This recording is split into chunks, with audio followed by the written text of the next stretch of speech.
Assalamualaikum warahmatullahi wabarakatuh. Bersyukur kepada Allah dengan mengucapkan Alhamdulillahi Rabbil Alamin. Berselawat kepada Rasulullah dengan ucapan Allahumma salli ala Sayyidina Muhammad wa ala ali Muhammad. Yang sama-sama kita hormati Sahibul Bait beserta seluruh keluarga. Kemudian Ustaz kita, guru kita Al-Mukarram Akhi Fillah Ustaz Felix Xiao. Kemudian sahabat-sahabat yang tidak dapat saya sebutkan. InsyaAllah kita semua dimuliakan Allah Subhanahu wa ta'ala. Amin ya rabbal alamin. Kami bagi dua sesi 60 menit 60. Hampir tidak ada persamaan di antara kami. Ustaz Felix Xiao, Ustaz zaman now, saya zaman all.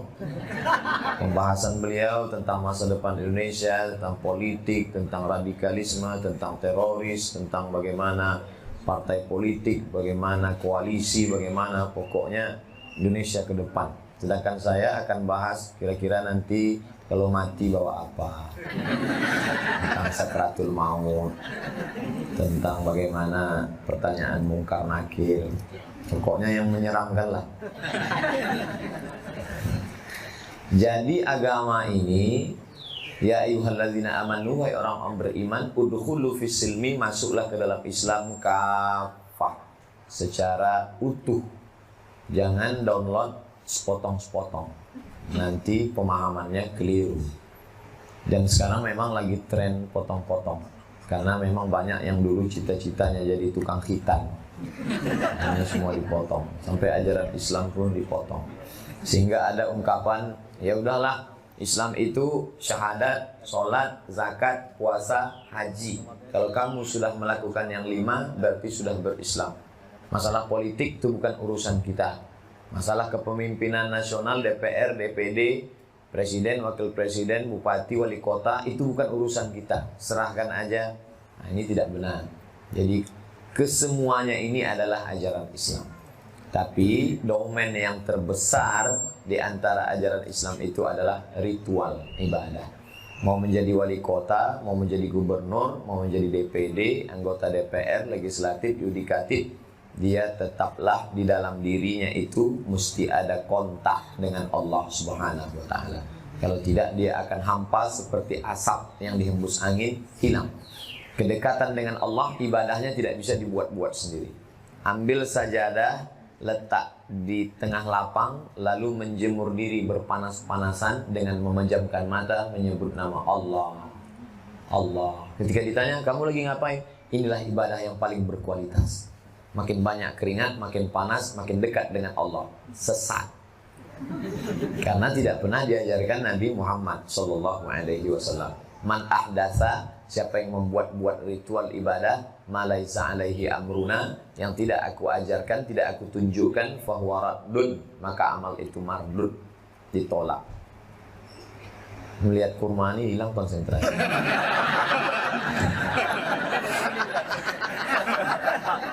Nah, jadi kalau ada manusia, banyak sekali manusia, tapi ada manusia yang dipilih oleh Allah Subhanahu wa ta'ala. Di antara manusia ini ada yang dipilih jadi nabi. Nabi banyak sekali, di antara nabi ada yang dipilih jadi rasul. Rasul banyak sekali, ada yang dipilih 5 ulul azmi. Di antara ulul azmi ada lagi puncaknya, itulah dia Sayyidina Muhammad sallallahu alaihi wasallam. Itu hak prerogatif Allah. Jadi kita nggak perlu komplain, karena kawan-kawan yang dari jurusan filsafat dulu ada komplain. Saya nggak setuju tuh Nabi Muhammad jadi nabi. Saya lebih setuju Socrates, Aristoteles, Demokritos, Thales. Emang jadi nabi bawa proposal? Emang ada fit and proper testnya? Kan tidak. Itu hak prerogatif Allah. Jadi kita jangan komplain. Kita cukup sami'na wa ata'na. Bumi yang begitu luas, ada yang dipilih oleh Allah. Kalau kita sholat di rumah ini, 1 rakaat nilainya 1. Tapi kalau kita sholat di bagian bumi itu, 1 rakaat 500. Ada yang lebih tinggi lagi, 1 rakaat 1000. Ada yang lebih tinggi lagi, 1 rakaat 100.000. Itu kita tidak bisa komplain. Kita tidak bisa katakan, kenapa di sana? Mengapa tidak di rumah kita? Maka Islam artinya berserah diri kepada kehendak Allah dan ikut apa yang disampaikan oleh Rasulullah SAW. Bulan juga begitu. Muharram, Safar, Rabiul Awal, Rabiul Akhir, Jumadil Awal, Jumadil Akhir, Rajab, Sya'ban. Ada satu bulan yang dipilih oleh Allah. Itulah dia bulan Ramadan. Rajab, padanan kata, saya sampai hari ini tidak tahu apa arti bulan kelahiran saya. Saya lahir bulan Mei.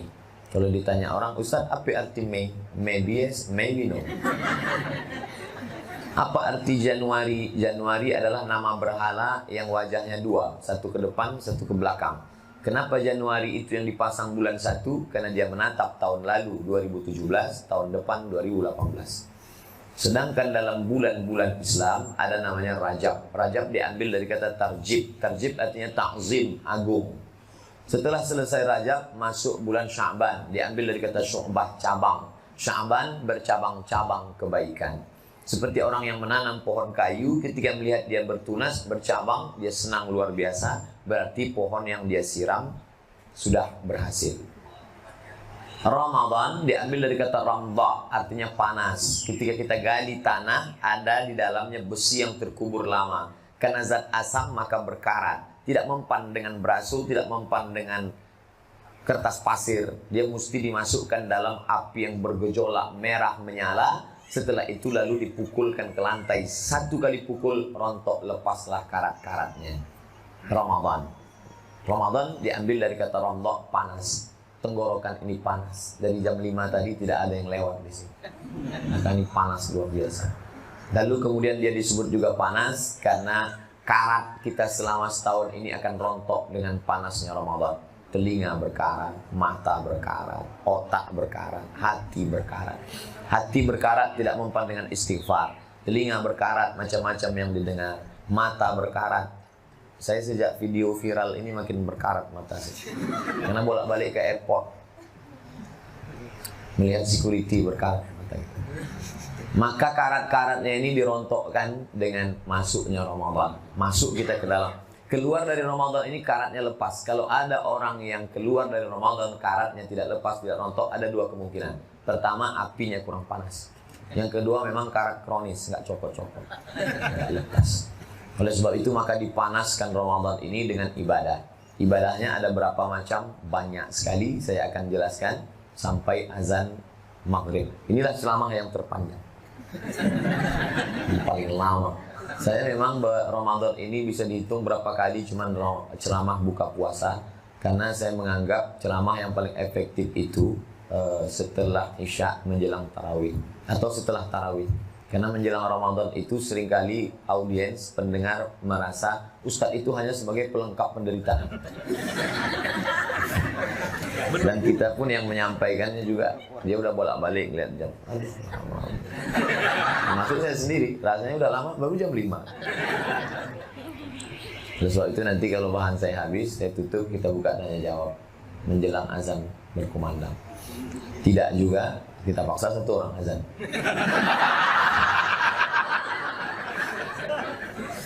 Ibadah yang pertama adalah sesuai yang tertulis dalam Al-Quran. Ya ayyuhalladzina amanu, hai orang beriman, kutiba alaikumus syiyam.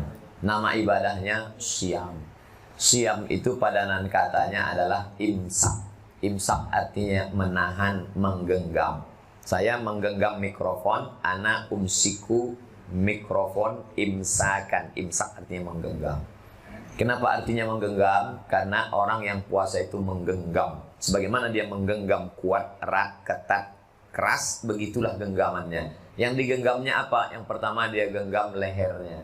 Sehingga apapun yang halal tidak lewat. Padahal minuman itu halal, makanan itu halal. Tapi kenapa tidak lalu di lehernya? Karena dia genggam. Yang kedua dia genggam telinganya. Inna sam'a wal basar. Setiap kali menyebut pendengaran, penglihatan, pasti yang disebut pendengaran dulu. Karena memang Allah Ta'ala pertama kali menciptakan pendengaran.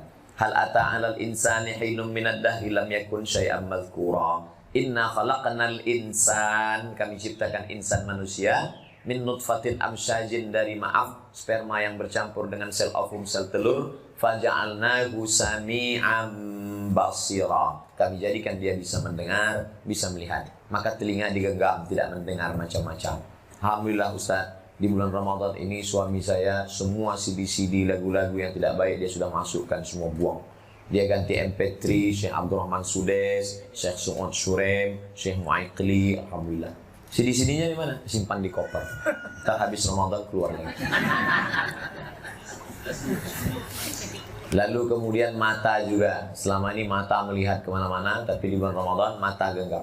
Makanya dari tadi saya nggak ada ngeliat ibu-ibu. Kalaupun ngeliat dikit-dikit. Sampai-sampai pikiran, apa yang terlintas di pikiranmu yang terbersit di hatimu. Wa in tubdu ma fi anfusikum, kalau kau nyatakan apa yang ada di hatimu, au tukhfuhu, atau tidak kau nyatakan, kau simpan, yuhasibukum bihillah, kelak akan dihisab, dihitung di akhirat. Berat sekali. Yang terlintas di hati pun tetap juga dihitung. Akhirnya datang mereka menghadap ke Rasulullah. Ya Rasulullah, kalau gini hidup kami nggak sanggup. Masa semua yang terlintas di hati dihitung? Kita duduk di pinggir jalan, ngelihat orang besar pakai baju kekecilan, orang kecil pakai baju kebesaran. Tentu terlintas macam-macam. Masa dihitung juga di akhirat? Kalau gini kami nggak sanggup ya Rasulullah. Turun ayat, la yukallifullahu nafsan illa wus'aha. Kalau sekedar terlintas, tahan.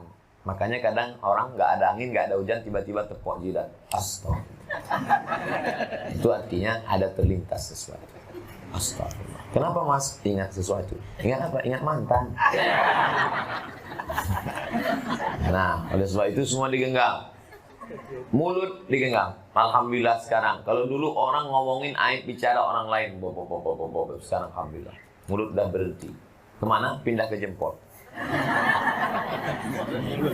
Al-yawma nakhtimu ala afwahihim, hari itu mulut terkunci.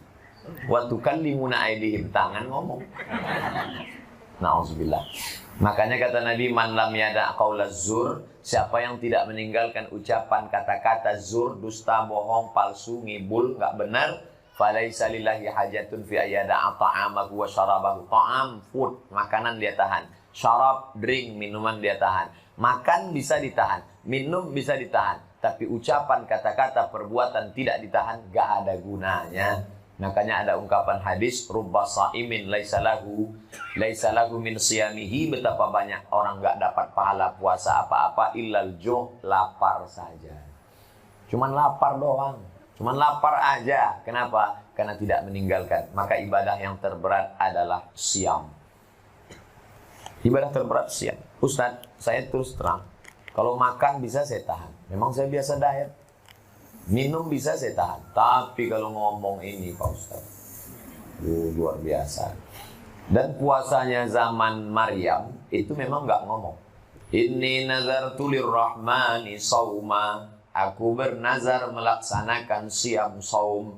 Walan ukallimal yauma insiya. Aku tidak akan bicara. Tak ada bicara. Jadi kalau ditanya, apakah orang zaman dulu itu puasa Pak Ustaz? Ya, tapi puasanya berat. Nggak makan, nggak minum, nggak bicara. Andai puasa zaman Maryam itu diterapkan sekarang, nggak ada kultum. Menjelang berbuka, dia. Kalaupun ada kultum, alhamdulillah. Makanya umat Muhammad SAW boleh ngomong, tapi ngomongnya uhilla lakum lailatas siyamir rafasu ila nisa. Nisa, perempuan.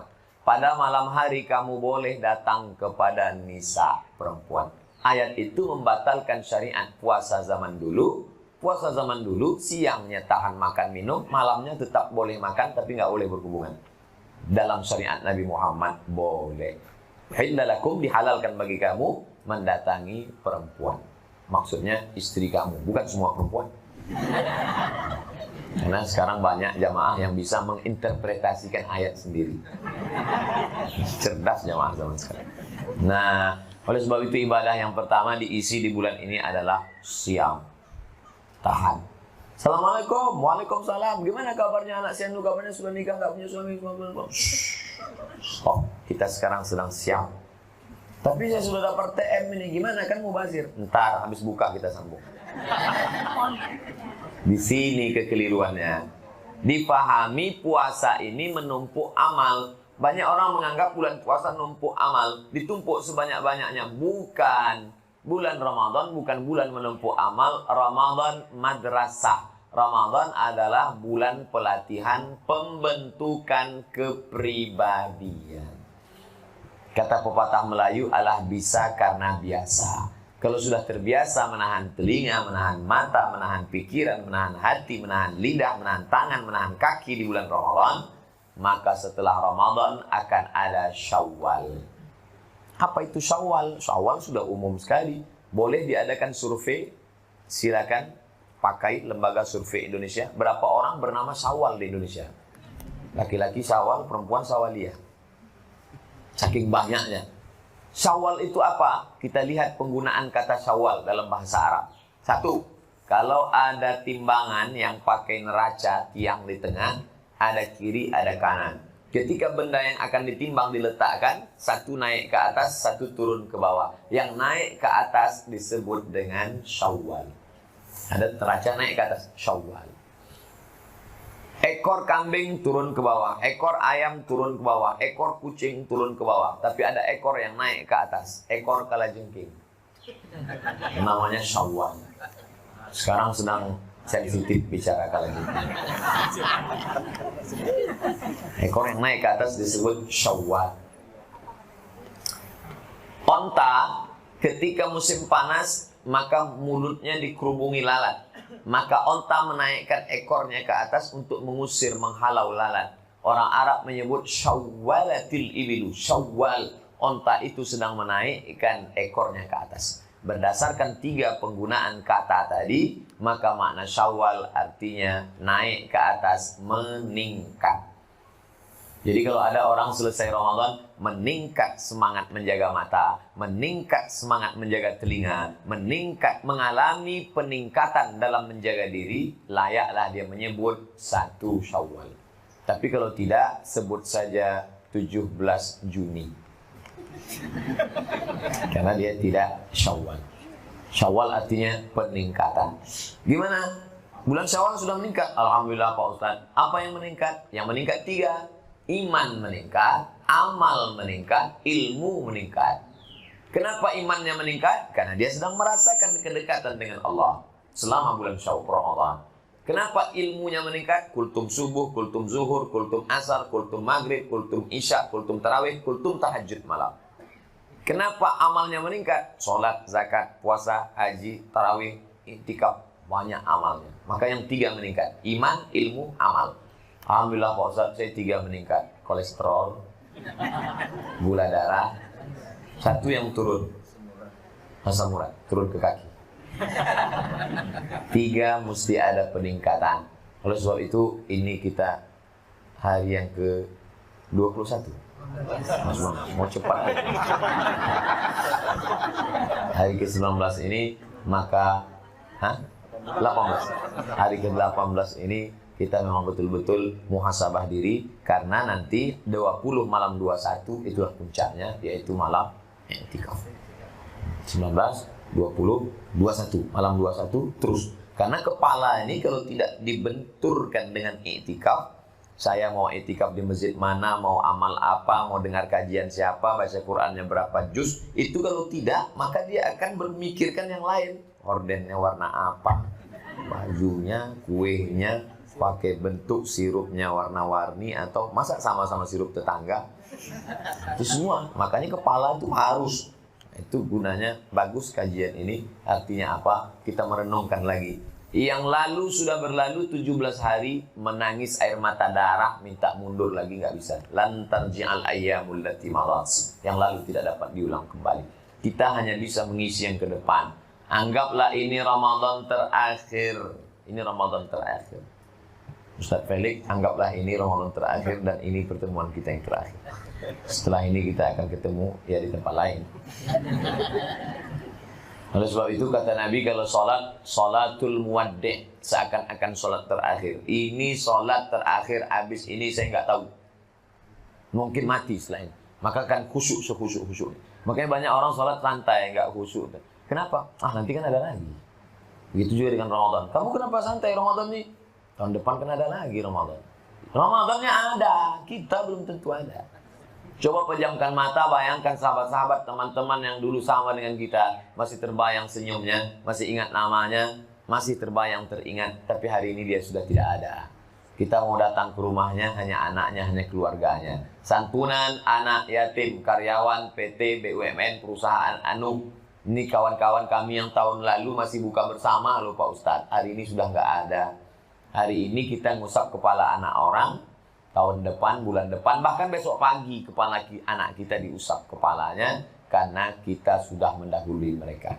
Oleh sebab itu kita anggap ini Ramadan terakhir. Ibadah pertama yang kita uploadkan, kita isikan, maka yang namanya siam. Yang kedua, qiyam. Nah, ini ibadah. Kalau siam, siang. Kalau malam, qiyam. Qiyam diambil dari kata qama. Tempat. Qama artinya tegak. Qama, tegak. Kebalikan dari bahasa Indonesia. Qama, telentang. Gimana sih anu? Udah qama. Pakai huruf qama, artinya tegak. Tempat tegak berdiri disebut dengan maqam. Makanya orang yang sedang duduk disuruh berdiri iqamat. Iqamat.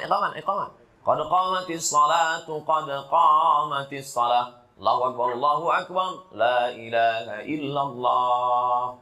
Belum azan maghrib. Karena orang sensitif mendengar ini. Banyak yang naran air liur. Belum, masih lama. Nah, oleh sebab itu maka disebut tempat tegak berdiri itu maqam. Maqam Ibrahim. Maqam bukan kuburan. Tempat kita kalau udah disebut hati-hati maqam tuh.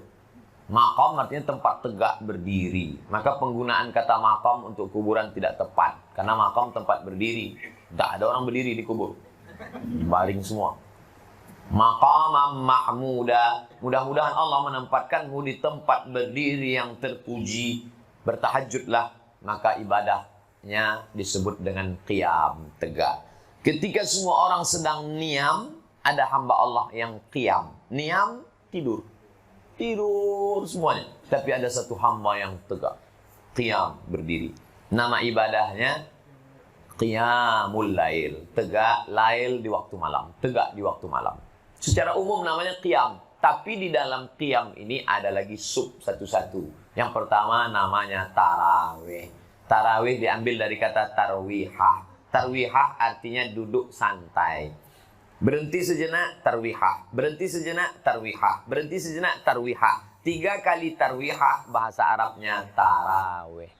Itu beda bahasa Arab dengan bahasa Indonesia. Bahasa Arab ada singular, ada musanna, ada plural. 1 masjid, 2 masjidani, 3 masajid. 1 kitab, 2 kitabani, 3 kutub.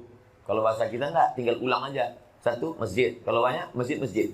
1 buku, kalau banyak buku-buku.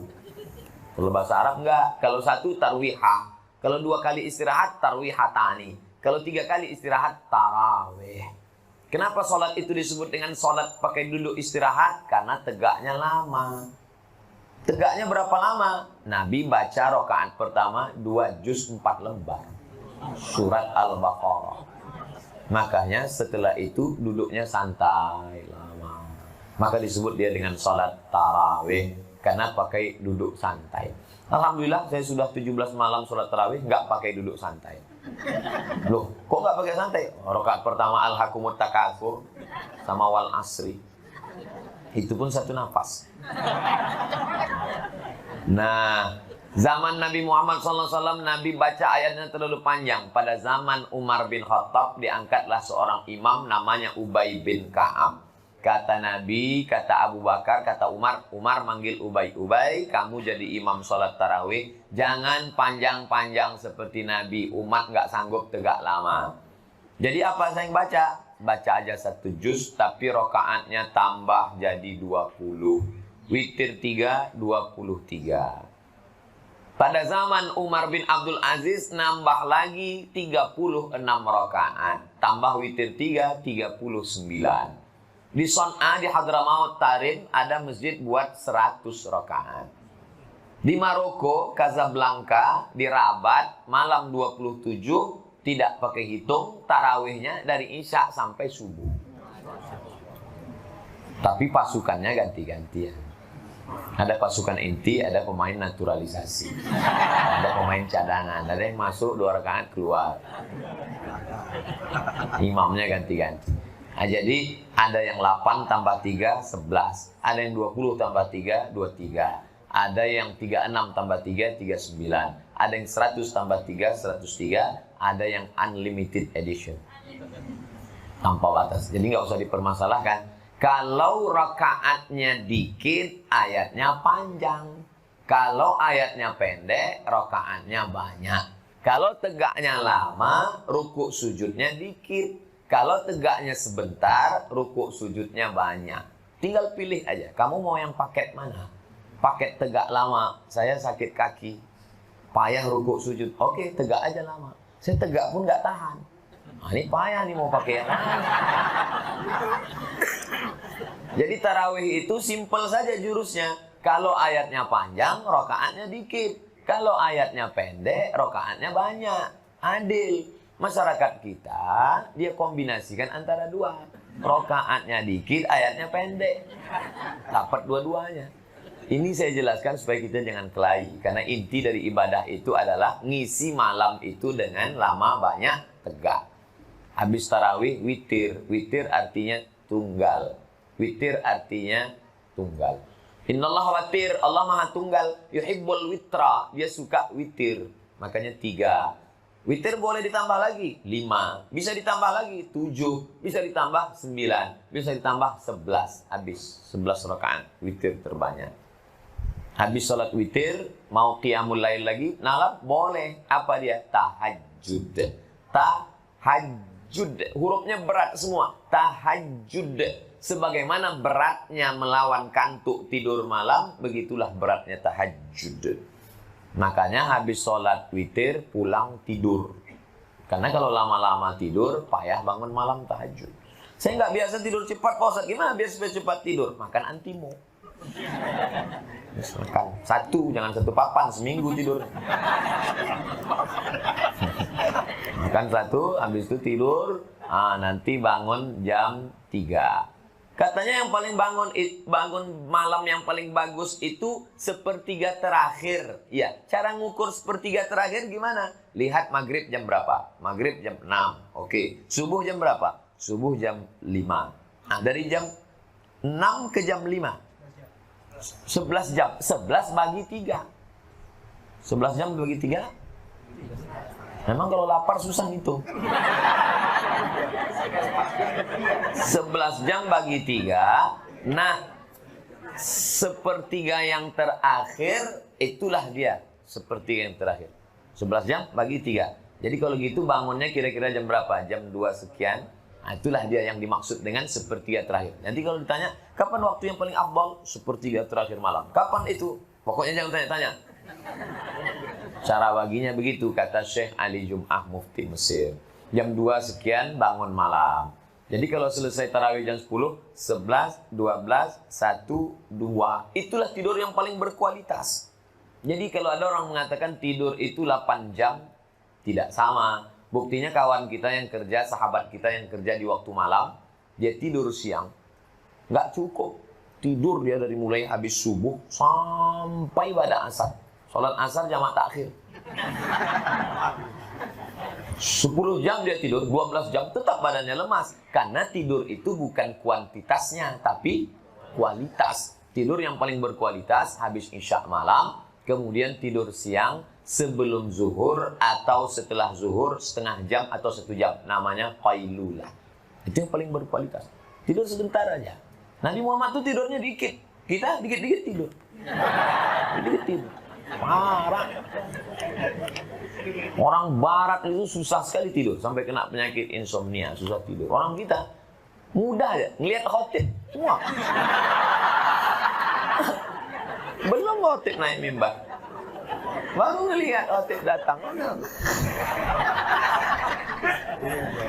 Insya Allah. Oleh sebab itu maka bangun malam tidur. Kemarin ada teman ngirim video pendek ke WhatsApp. Ada saya lihat bule tidur, di atasnya ada tangan. Nah, itu bagus juga jam. Bagus, bangun tidur malam. Nah.